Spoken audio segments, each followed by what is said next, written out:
What's up, guys? It's Crypto Clay here, and today we're going to be talking about Bitcoin mainly. However, this video is going to encompass the entire cryptocurrency market, seeing as Bitcoin is still king and is leading the cryptocurrency market in this potential next bull run. And the reason that I give those quotations is because I'm not quite impressed by what is happening. I think that we could definitely see another downturn here before we see a price trend leading up to the next halving, which is scheduled to occur in about 13 days from now. So there's going to be a lot of news about the Bitcoin halving that is going to either hype or maybe bring down some of the sentiment going towards the Bitcoin halving.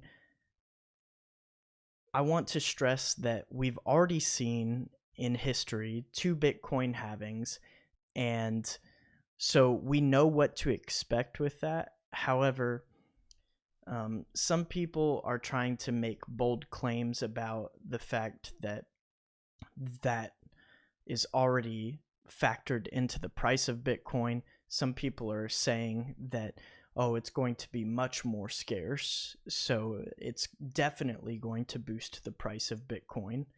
I fall somewhere in between. I think that we are going to see some sort of price increase in Bitcoin due to the Bitcoin halving, because a lot of people aren't going to be able to mine anymore. You have to factor that in. A lot of the miners that are currently mining aren't going to find it profitable anymore to mine. To continue their operations would just be way too expensive. So we're definitely going to see some of that factor into the price. With less miners in the market, there's going to be higher demand than what is currently being generated.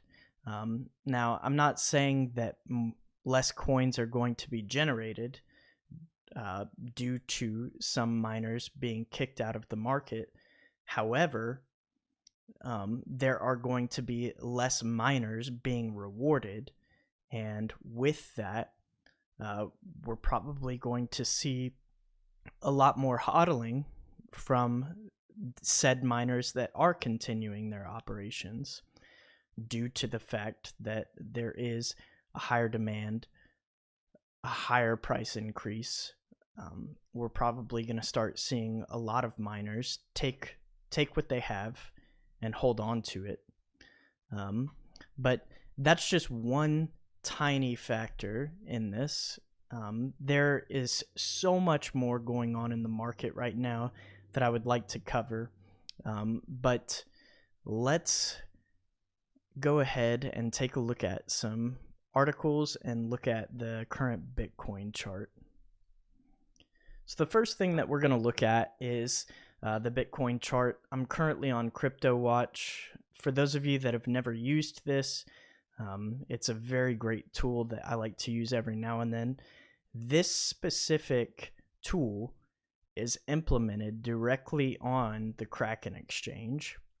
For those of you that have never used Kraken, the CryptoWatch implementation of Kraken is incredible, and I highly encourage anybody that is looking for a good exchange. This is one of those exchanges that I would encourage you to take a look at. A lot of people don't necessarily like Coinbase due to its fees. For those people, I would tell them to either migrate to Coinbase Pro or move over to Kraken. And this is specific to those that are located here in the US, because people around the world have access to exchanges that are just as good, if not better, than what we have here in the US. Taking a look at this chart, though, you can see the momentum is definitely shifting in a very positive direction on the 4-hour chart. We saw a high of almost $9,000 today. And if you look down at the volume was very high today as well, which is a very bullish sign. However, once it reached that 9K mark, it was rejected. And that rejection could signal another bearish sign. So we have to take a look at that and factor in, those resistances. 9K is a very huge resistance at this point.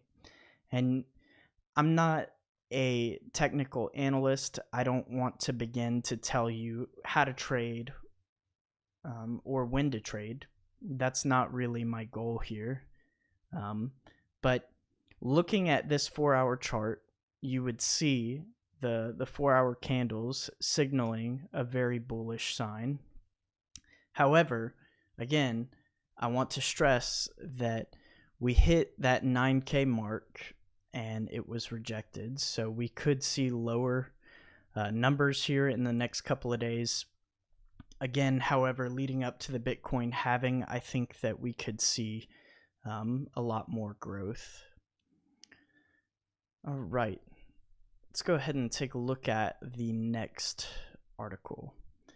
This is on CoinDesk. And basically what this is talking about is the last time that we had a Bitcoin halving back in 2016, 2017 timeframe, we saw a lot of FOMO in the market. And they're basically trying to say that this could be similar. And the reason that they're saying that is because we're starting to see a lot of things like Google Trends showing interest in Bitcoin. We're starting to see a lot more diversity with people around the world purchasing cryptocurrencies that we didn't see before. So there's a lot more people holding cryptocurrencies in their portfolios than there were back in 2016, 2017. So those are all very bullish signs as far as this goes. However, this article is saying that we're starting to see a little bit of fear of missing out. And the chart that we just looked at could definitely signal some of that, FOMO that we saw back in 2017. However, I don't necessarily believe that. I think that a lot of those people that got wrecked back in 2018 are no longer in the market. And I don't think that we're seeing them FOMO back into the market. A lot of those people, whenever you talk to them, they'll tell you, oh, Bitcoin is just a scam or it's a Ponzi scheme, things like that, because they don't understand it. They don't care to understand it. They don't care to do their research on what Bitcoin actually is. And they just look at it as a way of losing money, essentially. But for those of us that do understand it, for those of us that know what's happening in the global economy right now with the U.S. printing money, with the U.S. and China relations degrading, there's so much opportunity for cryptocurrencies. And we understand that. We know what cryptocurrencies could bring to the table. We know what blockchain technology could bring to the table. And since that time, the technology has definitely gained a lot of momentum. There's been so much innovation in the space since 2016, 2017. Just look at projects like Ethereum, which is moving towards its 2.0 client. Ethereum is moving towards a proof of stake algorithm that will allow many more users to be onboarded with, increasing their transactions per second and allowing people to stake that coin, giving them dividends annually. So we're starting to see a lot more developments in the technology itself, but by bringing that technology to a higher level, we're going to be able to see a lot more people come into the space and understand what is actually happening. not necessarily understand exactly what's happening behind the scenes, but the easier we make the technology for everyday users, the better it will be, because more people will be onboarded and be able to use those types of clients. The quicker we can get to a place where the average user can use their cell phone to transact on a day-to-day basis, the better the market is going to become. So I foresee that happening in the next few years. I don't know if I agree completely with some of the figures that people are throwing out over the next year or two. I think that it's still going to be several years down the line before we see the technology get to a point where people can use it on a day-to-day basis. So I don't necessarily agree with this article.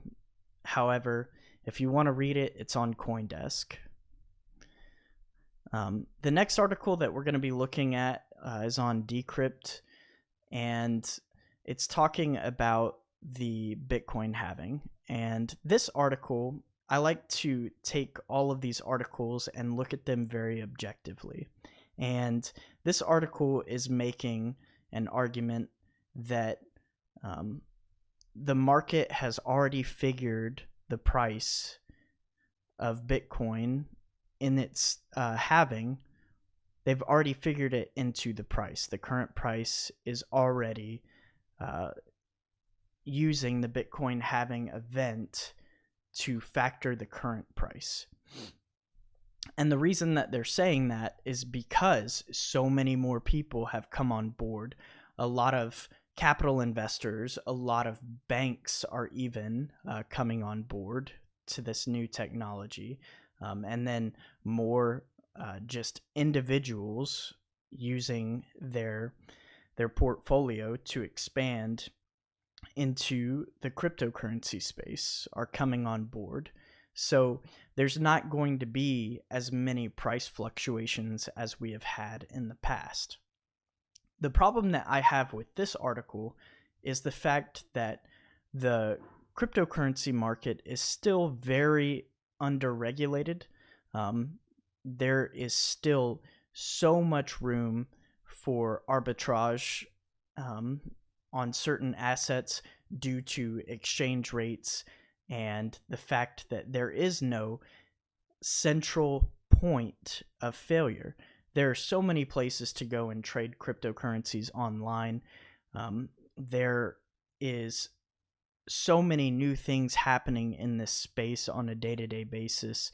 And if we go back and look in history, the Bitcoin halving has always caused a price rise. And due to those things, I believe that Bitcoin is going to rise in value again, just based on history and the other things that I just explained. So again, I don't necessarily agree with this article. However, I do see where they're coming from. I understand why they would feel this way, but I don't necessarily agree. Another thing that I wanted to talk about is the fact that more people in elected spaces are starting to recognize blockchain technology, cryptocurrencies as a whole, and they're starting to do a little bit of homework. Now, I'm not saying that they're trying their best to understand exactly what Bitcoin is. However, they are trying to see exactly what this space is and see how they can regulate it. Here in the United States, we've had numerous bills introduced in the past year that are aimed at either regulating cryptocurrencies or generating a cryptocurrency. Here in this coronavirus pandemic, we have already seen one bill that introduced a US dollar backed cryptocurrency. And one reason that that would be incredible during something like this is that it would allow people to transact without ever having to exchange hands. So currently, cash systems are very terrible in times of pandemics because you have a dollar bill and thousands of other people touch that exact same dollar bill before it gets destroyed by the Federal Reserve. So with a US dollar backed cryptocurrency, we wouldn't have a problem like that. But I don't really want to harp on this article on Forbes too much. I just wanted to explain that I think that things like this could either help or destroy the cryptocurrency market, depending on the way that governments regulate cryptocurrencies and the blockchain space as a whole is really going to determine its future. I don't think that any government could ever shut down cryptocurrency networks. However, they could do a pretty damn good job of trying. They could implement locks on IPs. They could, seize cryptocurrency miners' operations. They could come in and audit your logs on exchanges, things of that nature. So this could be a very big deal in the future. However, right now, I still think that it's kind of in its infancy. The last thing that I wanted to talk about was the U.S. response to the coronavirus. So many people know what is going on right now in the world as far as the coronavirus goes. Things are shut down, businesses are shut down around the world. You can't go to your favorite restaurants, you can't go to your favorite bar, you can't do a lot of things right now. But a lot of people don't realize just how much this affects the economy. And with that being said, the United States took a very decisive approach about just, okay, we'll print more money, we'll send out checks to everybody in the US and fund businesses as much as we can, up to $2 trillion. And that's a very, very rough way of stating this coronavirus relief bill. But that's essentially what it was. It was basically $2 trillion that the government paid out to help as many people get on their feet as possible. $1,200 to every U.S. citizen really isn't that much money, though, whenever you think about it. And I don't think it's going to help as much as they believe it will. And I don't even know if they believe it will help. I think they were just doing something to save their own skin, but that's off topic. That's politics. I don't really want to discuss that. What I want to discuss is the Federal Reserve and the U.S. response to the coronavirus. The Federal Reserve has been printing money religiously, and they're doing this to pump the stock market. But I think it's all fake. I believe it's all smoke and mirrors. Sorry. I think that the U.S. is trying its best to make the world believe that our economy is still strong, even though it isn't. With all of these businesses shut down around the U.S., it's impossible for our economy to be doing as good as it is. Like right now, if you take a look at the U.S. stock market, it looks almost as high as all-time highs. How could that be possible if half of our country is shut down right now? Small business owners aren't making any money. They had to go and take out loans that they'll eventually have to pay back. And what if they don't make as much money as they took out whenever they reopened their businesses. What then? I think this coronavirus is going to have huge implementations. I think this coronavirus is going to have huge implications on the global economy as a whole. And here's where cryptocurrencies come in. Cryptocurrencies are going to allow us to have a currency that isn't backed by any government, so no government can come in and destroy what has been created. Back in the 70s, when the US dollar was taken off of the gold standard, it started declining in value, and it has dramatically gone down since the price of oil has gone down. If you take a look at oil charts, the fact that people are purchasing oil with the US dollar brings the value of the US dollar down. And I only think it's going to get worse. I don't think it's going to get better. Many people believe that once the economy is opened back up, everything is going to go back to the way it was. I don't foresee that happening, and we'll see how it plays out. I could be incredibly wrong about that, but cryptocurrencies will be there to take the place of any regulated currency that failed to do its job. Governments have always been there to destroy currencies over time. If you look throughout history, governments and their standard currencies have always failed. It's just a matter of time. And the same thing will happen with the US. I mean, I might not see it in my time, I might, but standard currencies always fail. Bitcoin will always be there. Cryptocurrencies will be there. As long as we have people that are connected to these networks, they will be there.